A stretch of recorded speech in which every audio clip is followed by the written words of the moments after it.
Like and follow if you love horror. So, he was wearing armor. I caught him in the head, and that was that. Mind you, I'm going to have to report this as soon as there are cops on the scene, Joan replied, waving off the thought. No, you're not fooling yourself. You met me for less than 10 minutes and read me like a book. You want to tell me what should have happened, even if a based-out psycho wearing armor got tagged by that gun? Let me give you a tip. The guy you met tonight, they call him Samuel. He ain't dead, and he'll be back looking for me soon. The rest of his flunkies aren't quite as tough, but there are dozens more of them. They know they can't let the cops get involved, and that motel would have been spotless in minutes. Dustin splayed his hands flat on the table. It looked like he was thinking about getting up and walking off. As ridiculous as he looked in one of Joan's spaghetti-strapped tanks, he had at least some kind of cover now and could easily leave. No. Right now, there's about a half a dozen cops at a motel with a stiff on their hands and a trail of blood leading to my room, under the name of one of my aliases. And if I don't bring you back, I won't have a witness as to why I discharged my weapon and shot a man. Fucking Christ, what are you smoking? Joan ignored witnessing some tweaker shrug off a .45 Magnum round to the sternum. It was possible, and she wasn't feeding Dustin's drug-fueled fantasy. I'm out of here. Dustin stood up and stormed off, but Joan snagged his ear again and sat him back down. One more hour till it clears, then we're going back, she stated flatly. I gotta get my story straight. We were assaulted, there was a clear threat of death to myself and you. I was unsure the scene was safe and left to make sure the perp didn't have backup in waiting. She eased Dustin into a seat and let go of his ear. You left because a man you never met seemed like he could read your thoughts and knows your name, Dustin spasmed. You left because it took 2 king-size bullets to take him down, and in the back of your mind, you have the itching sensation that he's not even dead. You left because that son of a bitch might still be alive, and he's like the bionic fucking man. Bionic fucking man is what I meant. Dustin dug back into his sausage and waffles. Fuck it, I'm not arguing with you about this. You'll come back with me to the motel, or God as my witness, I'll drag you back.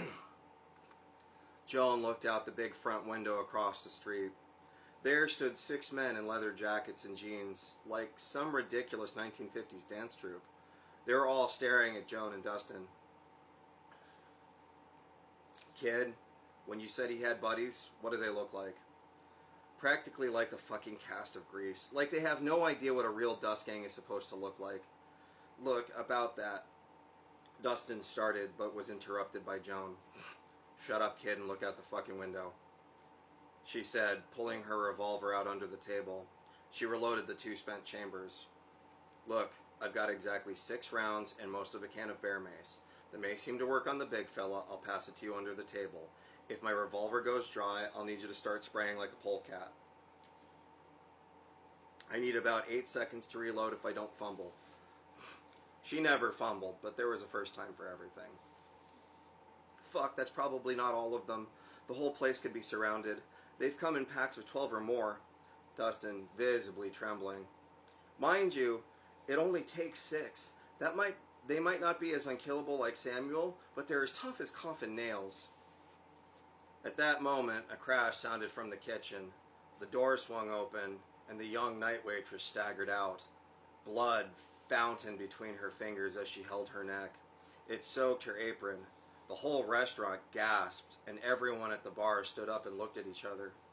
Joan could see the cook fighting through the flapping door to the kitchen. One man held him by the head, pressing his mouth shut. The other spread his ribs wide open. The other spread his ribs wide open. Joan looked back at the other 6 and could see that they had already made it halfway across the street. She grabbed Dustin by the arm, looked down the row of booths. At the opposing exit, more flooded in. A family of 5 was right by them. Father, mother, 2 children, and infant. They immediately slaughtered the parents and began dragging off the children. The entire bar of truckers and night owls prepared for combat, half pulling knives, the rest pulling guns. It was that kind of town. The place erupted into a war zone. The bar goers were so distracted by the thugs coming through the entrance, they were overtaken by the thugs coming through the kitchen. Joan waited with Dustin by the end of the bar. As they come through the entrance, spray them down. She pointed to the entrance where they'd enter. We're leaving through the kitchen. Joan leveled the Cobra. At this point, headshots were her only interest. She breathed calmly as hell went off around her. Cool, deep breaths in and out. Bang! The head of a greaser jerked, sending him spinning. This freed up the farmer he was wrestling with to put a couple more rounds in his chest. She kept the Cobra trained on the door to the kitchen. It swung open, another greaser walked in, and was immediately sent spinning with a bullet to the head. A local youth jumped on him and added a couple stab wounds into his neck. Joan slowly nudged the door to the kitchen with her shoulder and peered in. She looked back just long enough to make sure Dustin was keeping up. At that moment, she saw about 7 or 8 thugs swiping wildly in the air, many trying to wipe their face off. Pushing the door open, she looked down at the prep station. A thug was thumb knuckles deep into an eye sockets of another cook, and the washing machine bucked as though someone had been stuffed inside. Joan leveled her gun again and sent the last thug sprawling through the kitchen. As Joan and Dustin slipped out towards the back, she lifted the latch on the dishwasher. A kid no more than 16 crawled out crying. You want to live? Run for your fucking life. She opened the chamber of her gun and replaced the 3 rounds. The burnt teen nodded and ran out the back. Joan and Dustin followed. They found themselves in a small yard with enough of a parking lot for the employees in the weekly dump truck to get in. Joan pulled up a flashlight and scanned about. She just had to get Dustin to the Buick safely. Inside the Waffle House, the sounds of gunfire died down and the calls of victory began to rise. Joan could hear the approaching cruisers. She breathed out a sigh of relief. Now that I have multiple witnesses, I have way less explaining to do. She turned around and Dustin was already halfway down the alley, running full tilt. No way, asshole! She took off after him. Dustin might have been a high-strung tweaker, but Joan had been a track medalist at the academy. Within moments, she was on Dustin, who was trying to scale a fence. Nope! She pulled him off by the seat of his pants and the scruff of his neck like a kitten. Try that again, and I'm just going to shoot you. You're my only chance of keeping my license to practice. You ain't going nowhere. Dustin lifted the can of bear mace and pointed it at Joan. I have got to get the fuck out of here, so you are going to either let me go or help me escape. Joan smirked and shook her head. She crossed her arms to see if he had the balls. Dustin pulled the lever. A trickle squirted out, followed by a sputter. It was a calculated guess, but I did notice you hosed down about 8 guys back there. Couldn't have been a lot left in the can. She chuckled lightly. She was so impressed with herself. Okay, look, you don't understand. I've been with the cops before, in a small town. I figured I'd make a deal. I'd tell them where a big meth operation was, and they'd call in the feds, and they'd wipe these assholes off the map. They're all dead. 9 cops in some shitty mountain barrack. I only kept getting away because I'm a fucking coward. It's when you try to stop and fight these guys that you lose, Dustin said, tossing the canister off to the side.